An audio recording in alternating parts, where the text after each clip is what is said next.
చెప్పురా. అవునరా. ఏమండి? ఒక్క నిమిషం. ఒక్క మాట.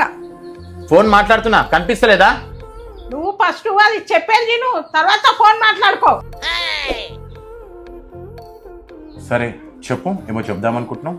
మీరు టాబ్లెట్ వేసుకునే టైం అయిందండి, అదే గుర్తు చేస్తున్నాను. మీకు ఒంట్లో బాగాలేదు కదా.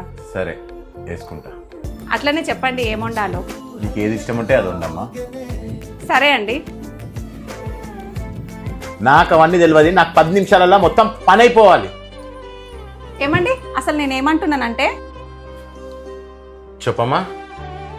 ఫోన్ మాట్లాడుతున్నారు కదా, ఇప్పుడు ఎందుకు తిట్టలేదు నన్ను? అమ్మ చూస్తే నన్ను తిడుతుంది కదా. ఇట్లయితే పడతాయి. రవి, ఒక మాట గుర్తుపెట్టుకో, నీకు పని ముఖ్యమే. ఇంట్లో మా లక్ష్మే సంతోషంగా లేకుంటే నీకు బయటికి వెళ్ళి లక్ష్మి ఎట్లకెళ్ళి వస్తుంది.